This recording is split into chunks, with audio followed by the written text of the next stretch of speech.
Қайырлы күн баршаларыңызға, каналыма қош келдіңіздер. Бүгін үй жағдайында өте дәмді, әрі тойымдас, барлық жанның жақсы көретін, әрі күріші шашырап тұратын кереметтей өзбекше палау әзірлейміз. Палауымызды әр үйдің қаншайымдарының жасалу жолы, әдісі әртүрлі. Бүгін өзімнің жасаған әдісімен сіздермен бөлісіп жатырмын. Өте дәмді болып шығады. Осы әдіспен де жасап көріңіздер. Ең алдымен палауымызды бастау үшін ноқатымызды 1-2 сағат алдын суға салып қойып қойдым. Түннен азанға қалдырсаңыздар да болады ноқатты. Бетін жауып ноқатымыздың енді бөлек қойып қоямыз. Енді еттерімізді турап дайындап аламыз. Мен еттерімді сәл ірілек қып турап қостым. Қалай турасаңыздар да ол өз қалауларыңызда. Жылқы етін пайдаландым. Осылай еттерімізді турап дайындап алдым. Енді ашып дайындап алған пияздарымызды турап аламыз. Палауымыздың құрамына не қосқаным, қанша граммнан қосқаным барлығын төменге описание бөліміне жазып қалдырамын. Егер осы рецептпен жасасаңыздар, 2 леген немесе 2 үлкен тарелка тамақ шығады. Осылай пияздарымызды турап алдық. Енді сәбіздерімізді де ұзынша қылып турап аламыз. Мен сәбіздің 2 түрін пайдаландым. Ол міндетті емес, бірақ палауымыздың түрі де әдемі болады, әрі дәмі де керемет болып шығады. Сәбіз көптеу қоссаңыздар. Осылай сәбіздерімізді ұзынша қылып турап алдым. Сары сәбізімізді де ұзынша қылып турап аламыз. Осылай ұзынша қылып сәбіздерімізді де турап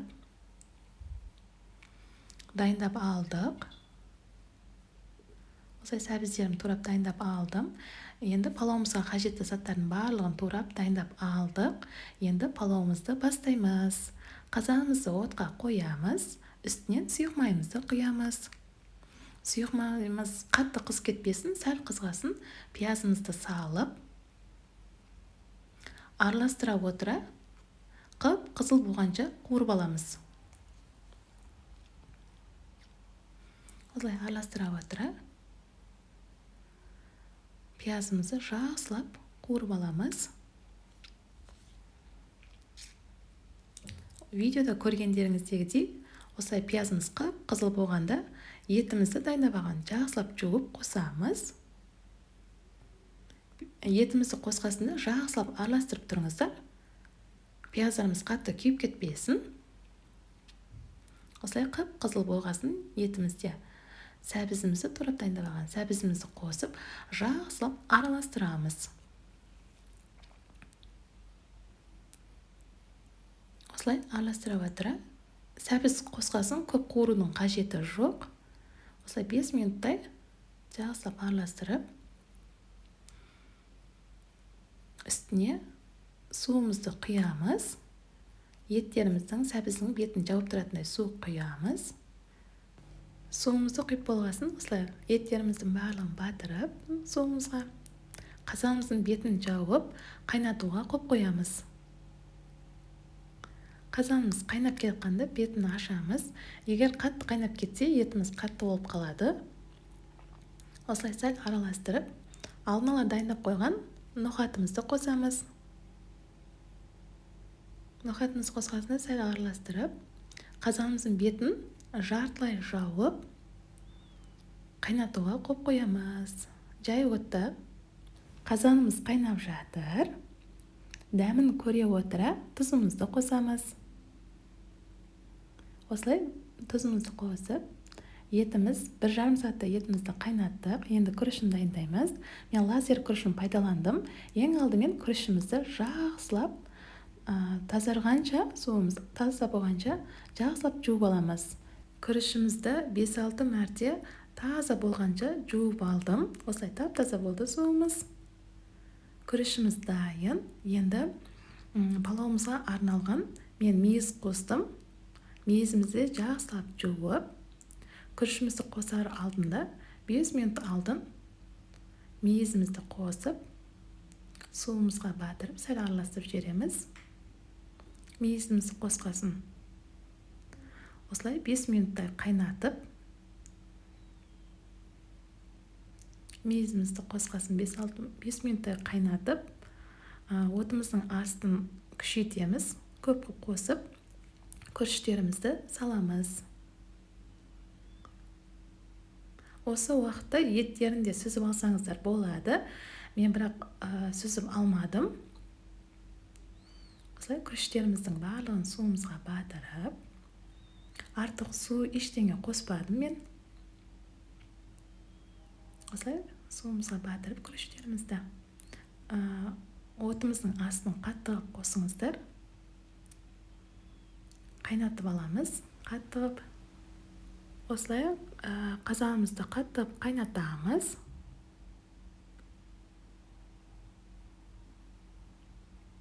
Осылай қайнап жатыр қазанымыз. Енді ортасына бір бас чесногымызды саламыз.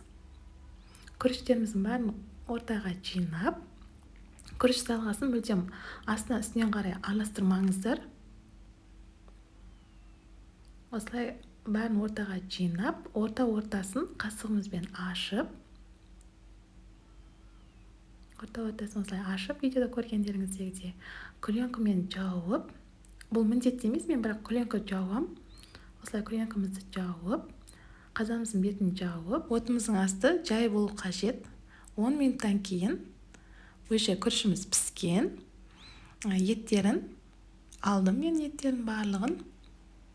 Еттерін алғасында 5 минутта қайтадан бетін жауып қойып қоямыз. Еттерімізді турап алғанша уже палауымыз сап-сары әдемі болған. Мен мүлдем ешқандай дәмдеуіштер қоспадым. Ұнатсаңыздар, зира қоссаңыздар болады. Ең алдымен пиязы мен етін сап-сары қуырсаңыздар, палауларыңыз осылай сап-сары әдемі болып шығады. Еттеріміздің барлығын алдық. Енді қазанымыздың бетін жауып, еттерімізді турап аламыз. 1,5 сағаттай қайнаттым. Етіміз жұмсақ болып пісіп шыққан. Осылай еттерімізді турап дайындап алдым барлығын. Енді палауымызды тарелкамызға саламыз.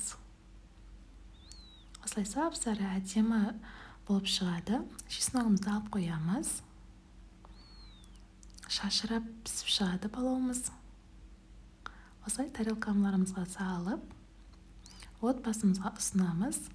Міндетті түрде осы рецептпен жасасаңыздар, отбасыларыңызға ұнайды. Осылай тарелкамызға салып алып, ортасына чесногымызды қоямыз. Шет-шетіне турап дайындап алған еттерімізді қосып, бөдененің жұмыртқасын немесе тауықтың да жұмыртқасын қайнатып қоссаңыздар әдемі көрінеді, әрі дәмі де жақсы. Мен осылай ащы бұрышта қостым. Осымен керемет өзбекше палауымыз дайын. Сіздер де осы рецептпен жасап көріңіздер. Барлық жанның көңілінен шығады. Сіздермен бірге болған Таңжарқын.